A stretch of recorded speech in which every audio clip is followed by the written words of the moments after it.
Nah, itu ada kutipan dari Hasan Basri tentang pencari ilmu.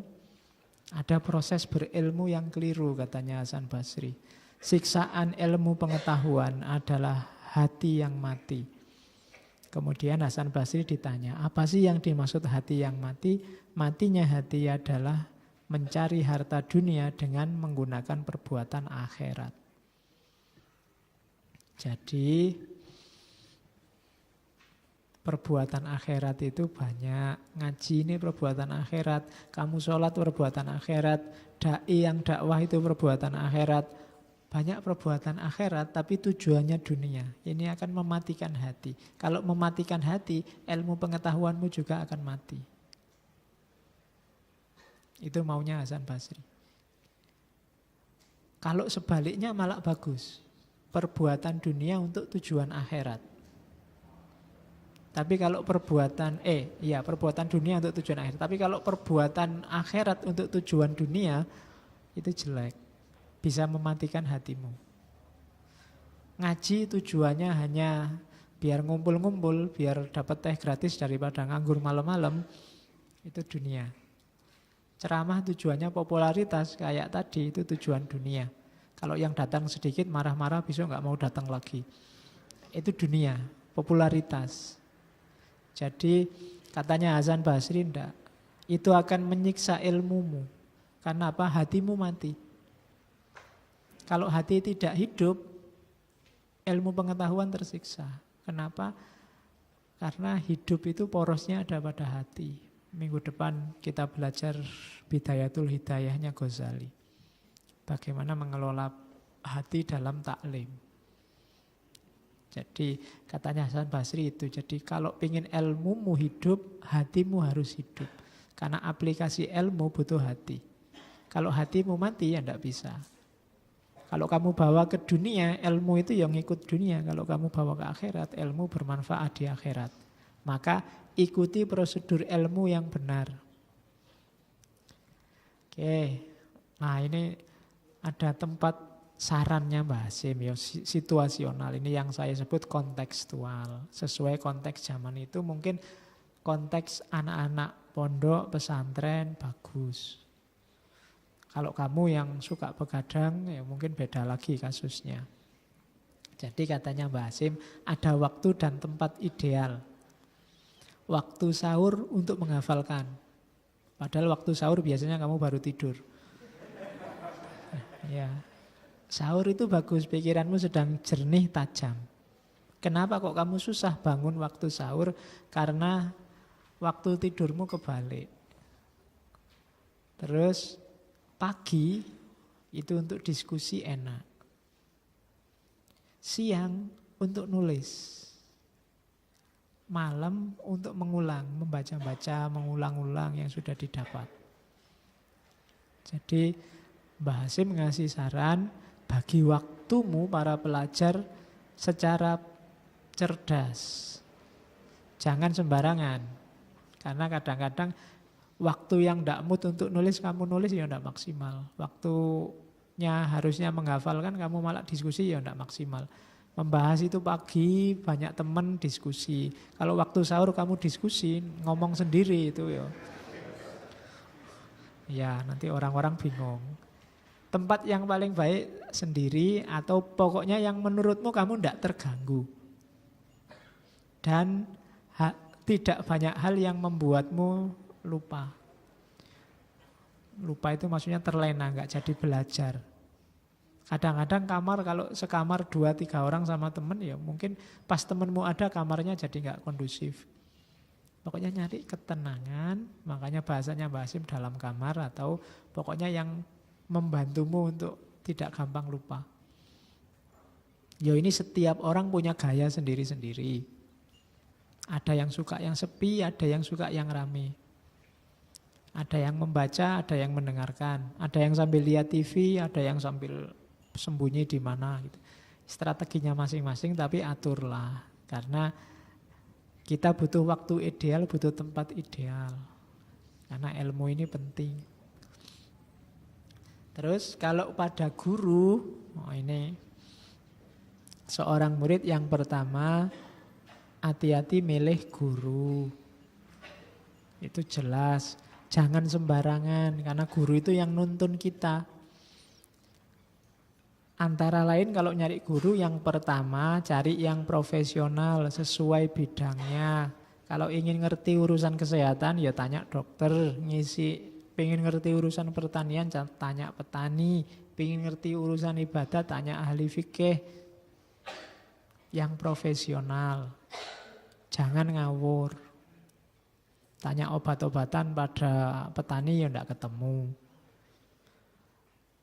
Cari yang hatinya lembut kasih sayang. Karena biasanya yang keras agak suka mematahkan hati. Cari yang orangnya lembut kasih sayang dan menjaga muru'ah. Bukan orang yang sembrono sembarangan.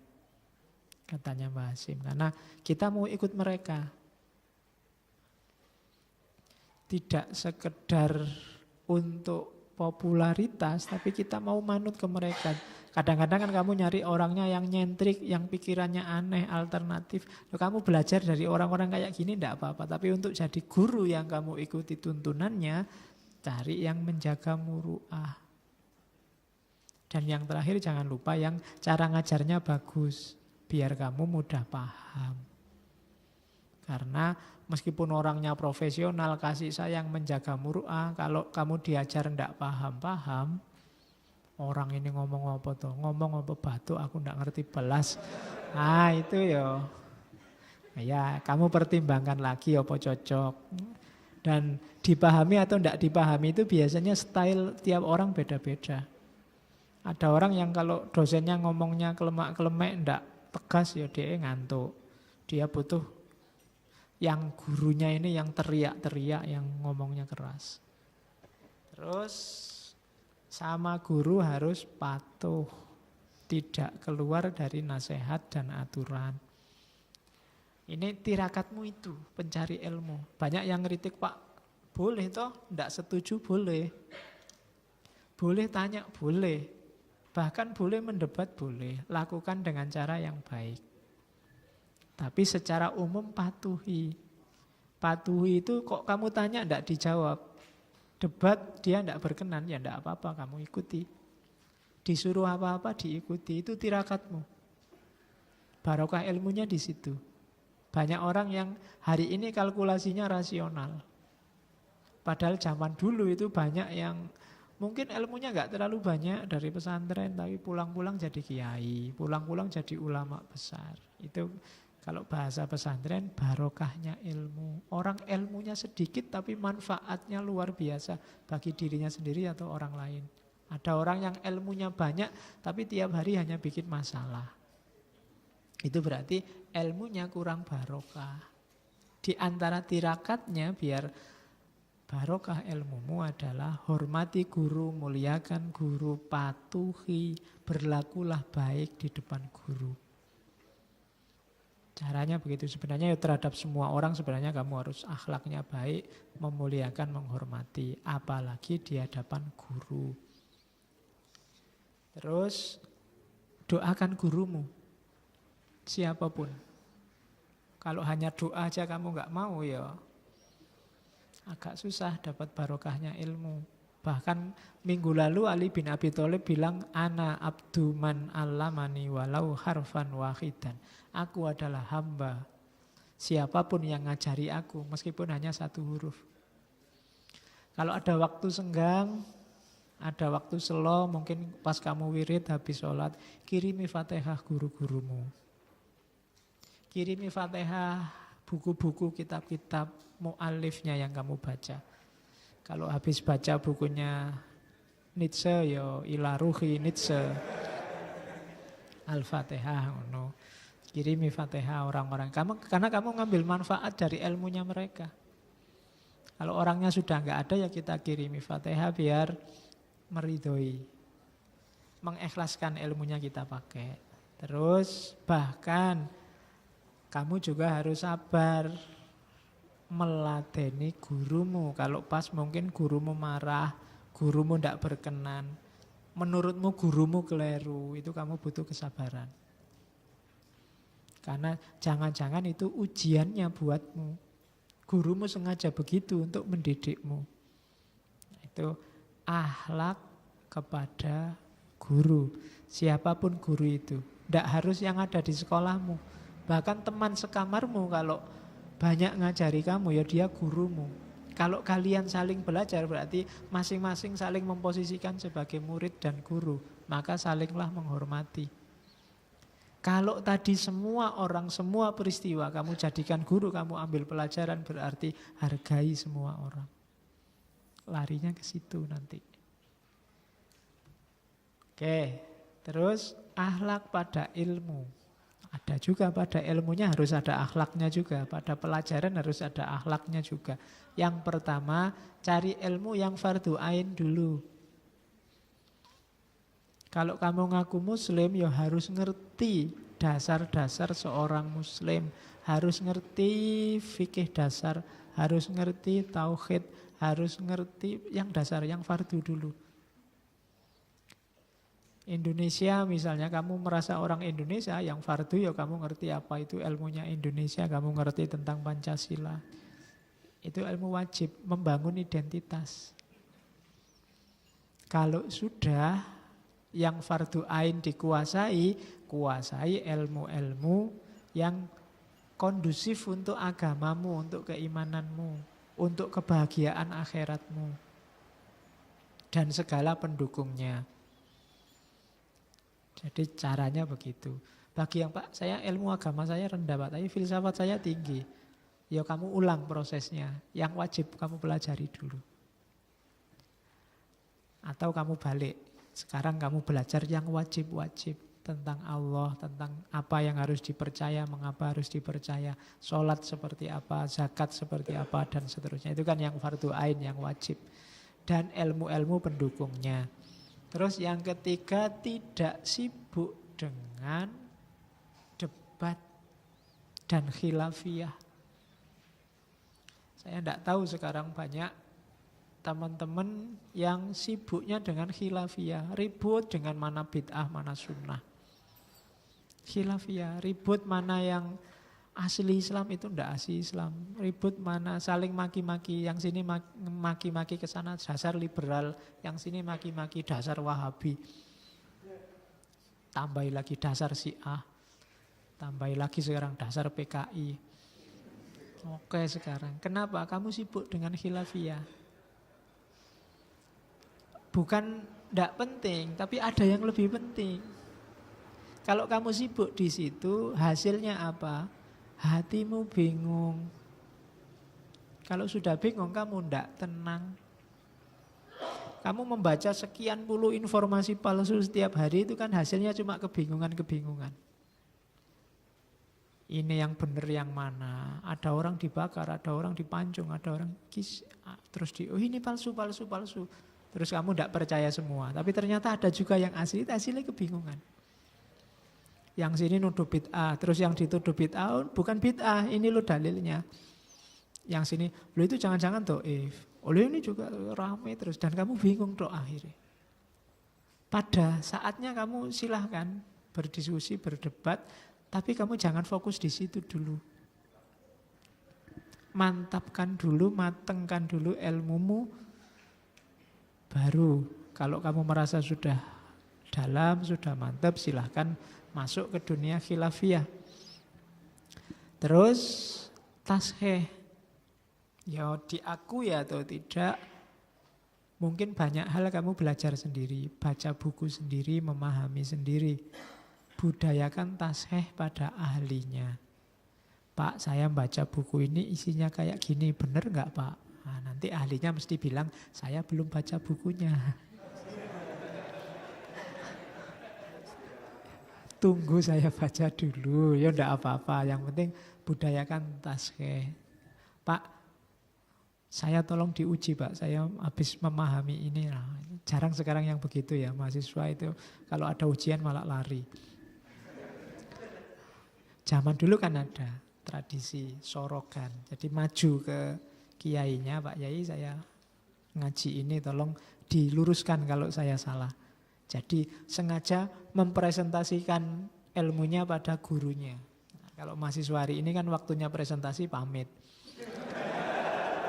Oke, nah kalau harusnya ya kamu malah presentasi. Loh kayak gini loh Pak yang saya pahami, keliru enggak Pak? Itu sorogan modern kan begitu. Jadi enggak apa-apa, enggak usah malu kalau kamu enggak ngerti. Biar nanti dosenmu, gurumu yang mengarahkan, oh kamu harusnya baca buku ini, pemahamanmu yang kayak gitu keliru, maksudnya begini dan seterusnya. Jadi budayakan taskhih. Terus jangan sampai telat, itu bahasanya Mbak Hasim. Yo harus semangat. Di antara buktinya semangat apa? Ndak telat, berangkatnya awal. Itu akhlaknya pencari ilmu. Jangan ngaji sudah dapat separuh, kelas sudah mau keluar baru datang. Targetnya apa? Absen. Ya, nah, itu lagi-lagi kamu kehilangan nilainya. Nilai cari ilmunya. Berangkat lebih awal. Terus runtut, belajar dari dasar, pengantar, terus baru pendalaman, baru materi pengembangan. Jangan ujuk-ujuk membaca buku-buku yang kelas advance, kelas pengembangan. Harus kamu bangun dulu dasar-dasar ilmunya. Ketika kamu runtut, nanti akan terbentuk peta di kepalamu. Sehingga ilmunya bisa tinggal di dalam, karena kamu sudah punya rangka petanya. Tapi kalau kamu langsung kelas tinggi, paling kamu hafalkan. Yang itu hafalan sewaktu-waktu bisa hilang. Jadi kalau ada yang mengeluh, Pak, bacaan saya kok mesti hilang, Pak. Saya sudah baca, pas baca paham, tapi bukunya ditutup, hilang, Pak. Saya sudah lupa. Kenapa? Di petamu belum ada jaringan struktur ilmunya. Kayak flash disk itu loh. Kalau otakmu belum diformat, data apapun masuk, hilang. Format dulu untuk ilmu itu. Kamu harus ngerti, oh ini bagian cara berpikirnya, oh ini materinya, oh ini perspektif-perspektifnya, oh ini aksiologinya, pengaruhnya ke individu, ke masyarakat. Itu kan peta namanya. Dan ngerti semacam ini dari buku-buku dasar, terus buku-buku pendalaman, terus buku-buku pengembangan. Nah itu levelnya runtut. Tidak ujuk-ujuk langsung membaca neo-marxisme, postmodernisme. Paling buat apalke. Tidak fungsional ilmumu. Tapi kalau runtut, ilmumu nanti tuntas. Dari bawah sampai akhir. Itu sarannya Mbah Hasim. Tekun dan istiqomah itu pasti. Musuh utama adalah bosan. Jemu.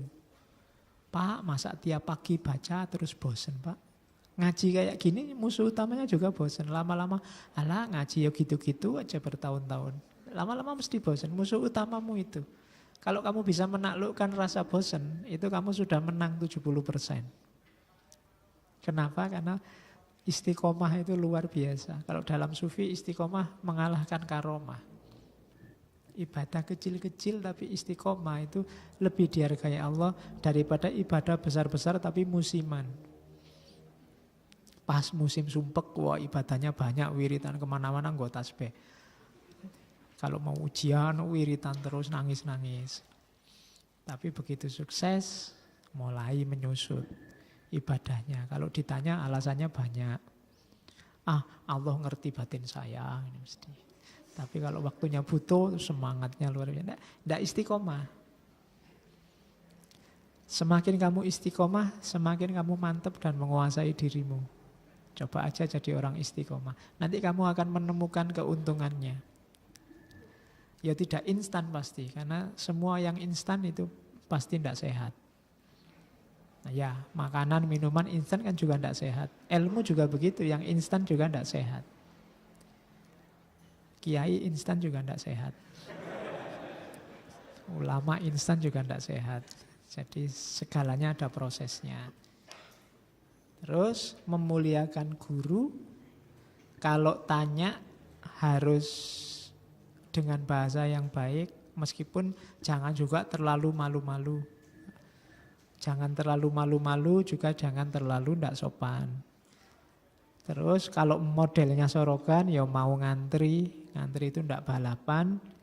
Terus di depan ustadznya harus sopan, kemudian ikuti tradisi yang ada, apa maunya ustadznya. Kalau biasanya cara ngajarnya begitu, cara ngujinya begitu, ya diikuti saja. Terus tidak kutu loncat. Kutu loncat itu belajar ini sebentar, terus belum tuntas ganti belajar ini lagi, ganti belajar itu lagi. Syukur-syukur dipelajari semua tuntas kabeh. Tapi kalau tidak bisa, ya pelan-pelan, sedikit, satu demi satu. Taklukkan satu demi satu. Jangan bosenan, kayak di taklim kemarin.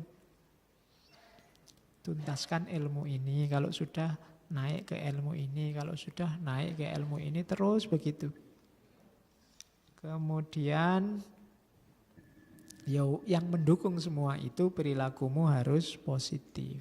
Itu pasti. Ini guru. Saya tadi bilang semuanya guru, semuanya murid. Kalau jadi guru, kamu butuh kualitas akhlak lebih dalam lagi. Tidak sekedar kayak murid tadi. Dan proses ini jadi dibalik. Kalau kalian yang punya cita-cita jadi guru, sebelum jadi guru, asahlah ini dulu. Insya Allah nanti Allah meridhoi dan kamu dibukakan jalan untuk jadi guru. Berarti kamu siap jadi guru. Jadi yang pertama apa? Muraqabah. Muraqabah itu tadi, hiduplah dengan rasa Allah selalu melihatku. Itu penting. Terus khauf. Innama yahsyallahu min ibadil ulama tadi khauf. Rasa takut. Tenang, khusyuk, tawadhu. Jangan ketipu oleh popularitas-popularitas kecil sebelum kamu nyampe tujuan. Jangan kagetan, jangan gampang panik, tenang, khusyuk, tawadhu. Tenanglah, hidup ini sudah ada yang ngatur, gak usah gampang galau. Apapun yang terjadi, kembalikan pada yang di atas, kamu tenang, khusyuk, dan tawadhu. Terus wirai, jaga diri. Terus bersandarlah hanya pada Allah. Apapun yang terjadi, innalillahi wa inna ilaihi roji'un. Satu-satunya tempat kita bersandar hanya Allah. Terus, jangan mengejar keuntungan duniawi. Begitu guru-guru itu orientasinya keuntungan duniawi, barokah ilmunya hilang. Saya tidak tahu hari ini banyak guru yang dikejar itu. Sertifikasi lah, bonus tambahan, bonus jam lah. Loh itu enggak apa-apa. Kalau memang haknya dapat itu monggo, tapi orientasinya jangan ke situ. Kalau orientasinya ke situ itu blunder spiritual. Guru itu mulia, mengajar itu mulia. Tapi kemuliaan itu kalau diarahkan targetnya hanya pada dunia, dia menghasilkan kebalikannya. Kayak di taklim kemarin, dunia itu sangat hina. Termasuk orang-orang yang lekat pada dunia. Jadi janganlah bahwa nanti ada hakmu, ada sistem administrasi yang menuju ke sana misalnya. Gajimu harus naik, tunjangannya harus naik, tidak masalah itu hakmu. Dia akan datang sendiri kalau kamu serius. Jadi jangan ngejar keuntungan duniawi. Terus jangan pilih kasih pada anak didikmu. Jangan ada yang dianak emaskan, ada yang dianak tirikan. Zuhud itu tidak kemaruk, tidak tamak pada dunia. Terus jangan melakukan hal-hal yang rendah, ketahuan atau tidak ketahuan. Oh itu susah, kalau ketahuan mungkin kamu bisa jaga, yang tidak ketahuan ini. Orangnya alim luar biasa, nanti twitteran, yang di follow yang hot-hot. Itu kan gak ada orang tahu, wong twitteran kan sendirian. Tapi itu termasuk perilaku rendah. Allah tahu loh. Cuma kan kamu gak terlalu takut kalau Allah itu tahu. Semakin kamu gak takut, semakin menunjukkan sebenarnya kamu belum makom ulama. Orang yang merasa Allah selalu melihat, itu meskipun gak ada orang yang tahu, dia takut. Oke, terus menjauhkan diri dari tempat-tempat yang memancing dosa. Maksiat, bahasanya tempat-tempat kotor. Terus perhatikan syiar Islam dan zahirnya hukum. Jadi ya termasuk suka berjamaah, ya zakat, ya haji, itu kan zahirnya hukum. Terus perhatikan syiar juga, karena kalau kamu jelek, Islam juga kelihatan jelek. Apalagi kamu ulama, kamu ustadz, kamu guru. Semua yang kamu lakukan itu berhubungan dengan syiar Islam. Maka hati-hati. Terus lakukan segala yang konotasinya kesunahan dan kemaslahatan. Bergaulah dengan akhlak yang baik. Bersihkan hatimu dari segala yang jelek. Semangat dalam mengembangkan ilmu, ambil pelajaran dari siapapun. Tadi sudah kita jelaskan. Segala hal itu pelajaran, setiap orang itu guru, ambil pelajaran. Termasuk dari muridmu, kalau kamu guru, ambil pelajaran dari mereka. Segala hal itu ayat-ayatnya Allah yang bisa dibaca. Dan ilmuwan itu harus membiasakan diri nulis. Tidak cuma ngomong. Tulisan lebih monumental, manfaatnya bisa lebih luas. Kalau cuma ngomong kayak gini, hanya yang pas hadir mendengarkan yang dapat manfaatnya. Tapi kalau jadi tulisan semakin luas. Ya mungkin hari ini ditambah, kalau ada rekamannya bisa kok Pak. Ya hari ini modusnya sudah ganti pakai rekaman segala. Tapi maksudnya lebih monumental kalau ada tulisannya. Kalau sama murid, tadi sama ya, niatnya hanya untuk Allah. Kemudian tidak mutungan. Apa bahasa Indonesia ini mutungan itu? Pokoknya nek ana murid elek terus wis. Nah itu berarti mutungan. Muridku ini kurang ajar semua. Enggak. Nah itu namanya mutung. Enggak. Jadi sebagai pendidik harus sabar. Ya memang tugasnya untuk bikin yang tidak beres jadi beres. Kalau nyari yang beres saja, ya namanya bukan pendidik. Jadi tidak enggan mengajar muridnya meskipun muridnya tidak ikhlas. Itu cuma tidak ikhlas. Banyak yang enggak cuma tidak ikhlas. Perhitungan hari ini. Banyak murid yang hari ini itu merasa bahwa loh guruku, dosenku yo harus manut apa kataku, saya bayar ya. Dia dibayar ya, cara berpikirnya begitu sekarang banyak. Maka enggak. Relasinya tetap relasi cari ilmu. Terus mencintai ilmu, mencintai mencari ilmu, dan mencintai pencari ilmu. Kita semua pencari ilmu. Kita harus saling mencintai. Jadi, dengan levelnya masing-masing, dengan posisinya masing-masing, dengan adabnya masing-masing. Terus guru harus mempermudah penyampaian materi. Jangan punya prinsip kalau bisa bulet kenapa dibikin mudah. Ya, karena banyak loh yang punya persepsi kelihatan keren kalau ngomongnya nggak dipahami. Cah iki ngomong apa? Nah itu rasanya kok keren, enggak, jangan pakai prinsip itu. Nanti dalam filsafat ada filosof namanya Occam. Occam ini punya teori gunting, dikenal sebagai Occam Razor. Teori ini bilang kalau ada dua konsep, dua teori, dua ide, isinya sama, kalau ingin milih mana yang lebih benar, cari ya yang lebih simpel. Itu pasti lebih benar.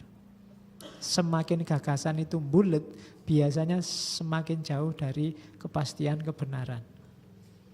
Kalau orang ditanya kok jawabannya bulat bertele-tele, itu kemungkinan benarnya kecil. Tapi kalau jawabnya cepat, tegas, lugas, itu biasanya lebih mungkin benar. Nah, itu teorinya namanya teori gunting. Occam Razor. Ya, kamu juga begitu. Ya, sama lah kalau, Mas, kemarin kemana? Wah kemarin itu Pak, saya sudah mau berangkat. Tapi di tengah jalan, itu sudah alamat itu sudah. Ya, jadi begitu narasinya panjang itu alamat sudah. Oke, jadi itu. Jadi jelaskan yang mudah. Terus bersungguh-sungguh untuk memberikan pemahaman. Tidak sekedar, kalau kamu besok jadi guru, enggak sekedar, ya tugasku ngajar. Tapi tidak ada sungguh-sungguhnya, tidak. Serius peduli sama yang diajar. Terus meminta murid untuk selalu belajar. Jangan cuek, jangan besok kalau kamu jadi guru jangan terserah kamu mau baca atau tidak baca urusanmu, tidak begitu. Harus selalu peduli. Terus kalau ada muridnya yang tidak cocok ya dinasehati. Terus tidak pilih kasih kayak tadi. Rendah hati dan lemah lembut. Membiasakan diri yang baik-baik di depan muridnya. Terus berusaha membantu murid-muridnya. Terus ini terus-terusan ya, waktunya mau habis. Oke, ya yang selanjutnya peduli. Peduli itu bukan berarti ikut campur apa saja, tapi kalau ada yang tidak beres dari anak didiknya, ya dicoba, ditelusuri. Dan panggillah muridmu dengan nama yang baik. Jangan dikasih julukan yang jelek-jelek. Mahasiswaku yang itu loh, si gondrong itu, si sopo yang tidak pernah mandi itu loh, si ya itu disebut yang jelek-jelek. Enggak. Sebut dengan yang baik-baik. Ada juga akhlak terhadap buku. Ini kamu sering tidak berakhlak sama buku. Sama buku aja Mbah Hasim nyuruh kita berakhlak. Yang pertama, ilmuwan itu haus buku. Tidak ada yang cuek sama buku. Kalau ada buku bagus itu mesti tidak bisa tidur dia. Apalagi tidak kuat beli. Ya, gimana caranya dapat buku itu? Nah, itu semangat ini menunjukkan ciri kamu ada bakat jadi ulama, jadi ilmuwan. Jadi semangatlah, kejarlah terus, bila perlu pinjam. Kalau temanmu pelit ya dipinjam dulu, bilangnya belakangan. Ya, nanti kan Gus Dur pernah bilang di antara orang yang bodoh itu adalah orang yang meminjamkan bukunya. Karena biasanya buku itu kalau dipinjamkan tidak kembali. Cirinya orang bodoh itu meminjamkan buku. Tapi ada yang lebih bodoh lagi. Sudah pinjam buku dikembalikan. Oke. Itu iya. Sudah dapat buku harusnya dimiliki lumayan. Malah dikembalikan lagi. Tapi tidak begitu kalau Mbah Hasim. Kalau pinjam buku, pinjamkan ke orang yang tidak merusak buku. Kan ada temanmu itu sembrono kan, ngerusak buku atau waktunya mau ujian nih, belum bikin kerpean kecil-kecil itu, sobek aja bukunya. Terus, ada loh yang gitu, bukunya disobeki hanya untuk kepentingan ujian. Itu berarti tidak sayang buku. Ada yang di kamar bukunya dipakai tatakan teh. Ya kan? Kalau mau pakai teh kayak gini taruh di atas buku. Ini lumayan Pak, datar Pak. Dipakai ganjelnya meja. Itu tidak sayang buku. Nanti di atas buku ada macam-macam. Wes ada payung, celana dalam, ada itu. Wah, itu alamat itu kamu tidak sayang buku, tidak menghargai buku. Cirinya ulama itu menghargai buku. Terus ya malah katanya Mbah Hasim kalau kita sedang mutolaah atau menyalin buku, jangan diletakkan di atas tanah dalam keadaan terbuka. Dipangku untuk menunjukkan hormat. Itu adab, ya situasional.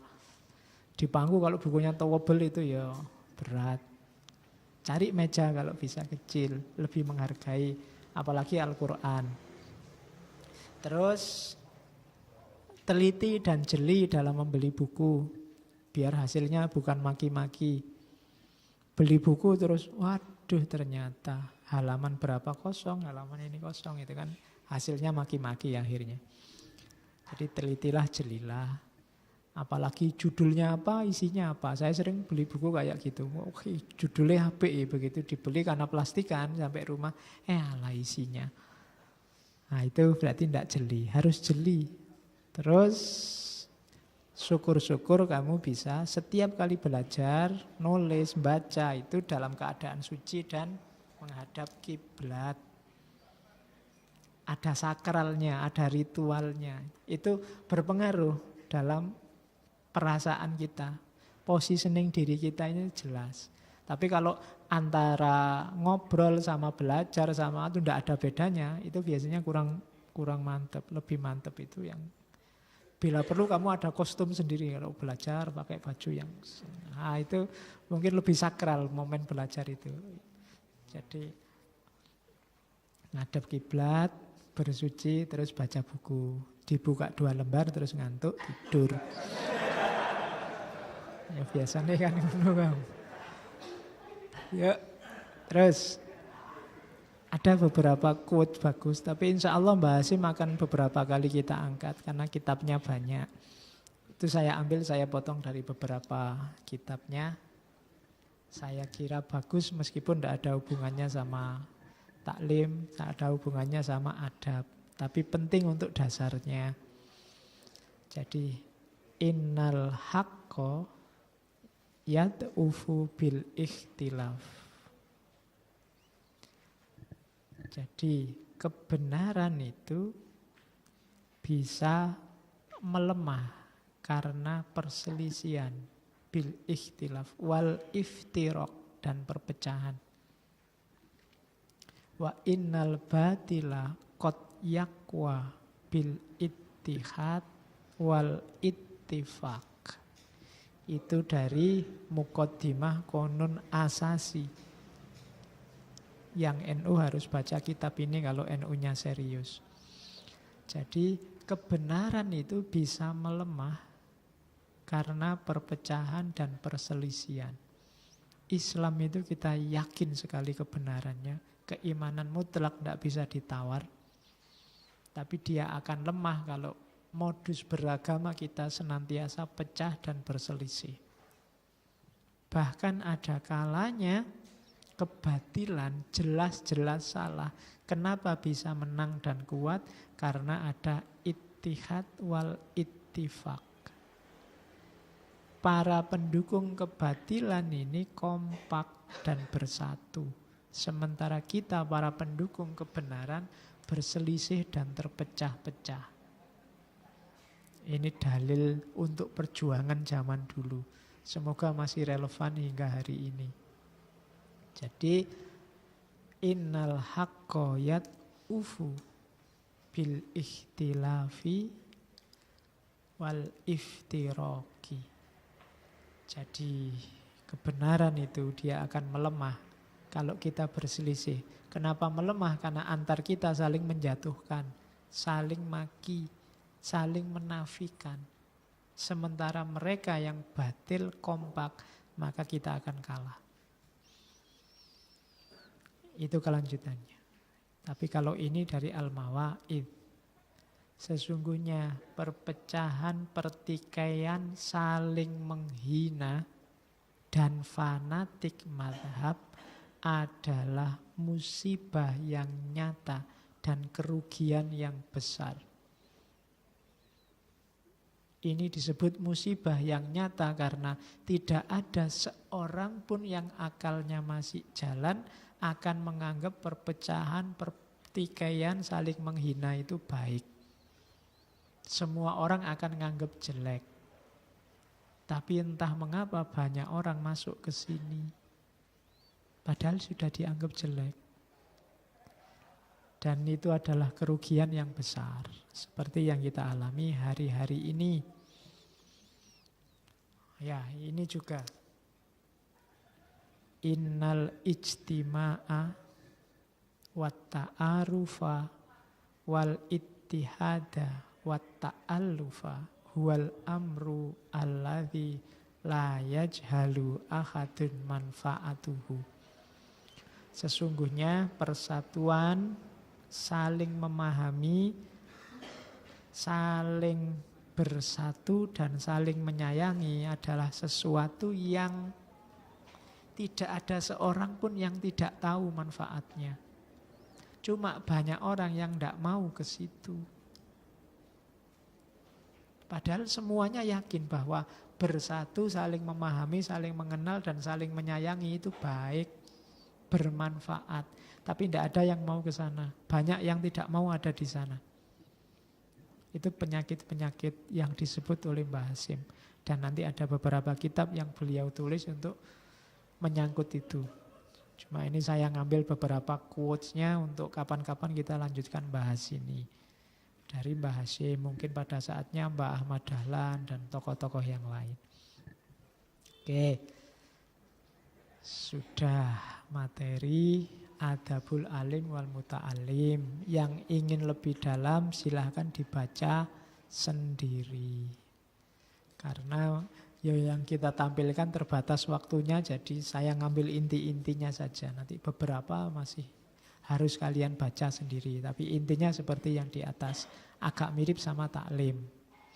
Minggu depan kita ketemu Ghazali, lebih ke penataan batin kita dalam rangka menyebut hidayah, termasuk hidayah keilmuan. Kita coba melihat Bidayatul Hidayah. Bidayatul Hidayah ini bagi banyak ulama pengantar menuju Ihya Ulumuddin. Sebelum baca Ihya harus baca Bidayah dulu. Pintu gerbangnya di situ. Oke, kita lihat minggu depan. Semoga tidak ada halangan. Oke, kurang lebihnya mohon maaf. Wallahul muwafiq, wallahu a'lam bissawab. Wassalamualaikum warahmatullahi wabarakatuh.